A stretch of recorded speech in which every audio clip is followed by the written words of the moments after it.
இப்போ பொள்ளாச்சி இஷ்யூ பற்றி எல்லாருமே கேள்விப்பட்டிருப்பீங்க. நிறைய கேள்விப்பட பதவதைப்பு தான் வருது. நமக்கு நல்லா தெரியுது.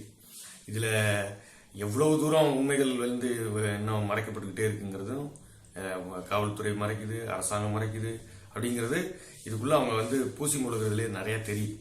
இப்போ தன்னெழுச்சியாக மக்கள் வந்து மாணவர்கள் மக்கள் அங்கங்கே போராட ஆரம்பிச்சிருக்காங்க.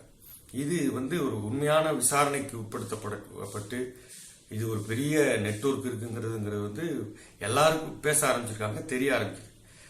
சம்பந்தப்பட்ட நபர்கள் ஒருத்தர் பேட்டி கொடுத்ததெல்லாம் வச்சு பார்க்கும்போது இது ஒரு பெரிய தொடர்ச்சியான ஒரு நிகழ்வாக ஒரு பெரிய விஷயமா பண்ணியிருக்கிறாங்க.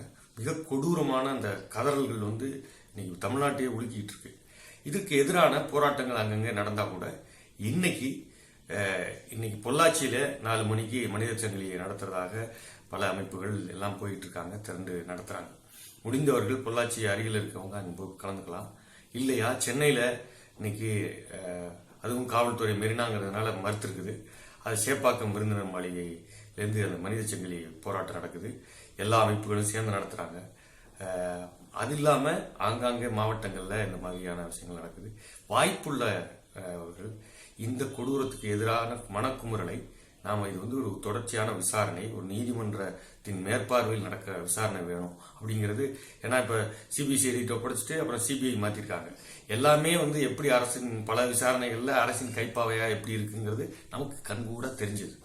ஒன்னொன்னு எதுக்கு சிபிஐ பூப்பறிக்க வருகிறேங்க மாதிரி போகும்.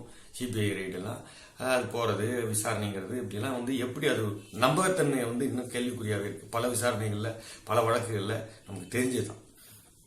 ஒரு பக்கம் நிர்மலா தேவிய விஷயம், அது ஜாமீனே அந்த அம்மாவுக்கு கிடைச்சிருச்சு.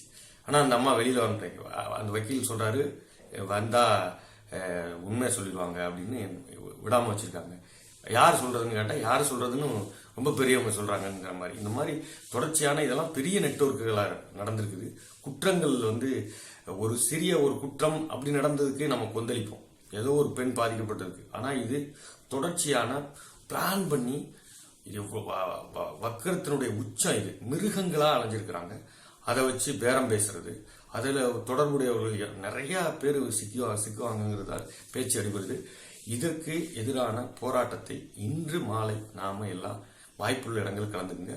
இன்னைக்கு சென்னையில இருக்கிறவங்க நம்ம சேப்பாக்கம் விருந்தினர் மாளிகைக்கு அவசியம் வந்து இந்த எதிர்ப்பை நாம் பதிவு செய்ய எல்லோரும் வர வேண்டும் என்று கேட்டுக்கொள்கிறேன்.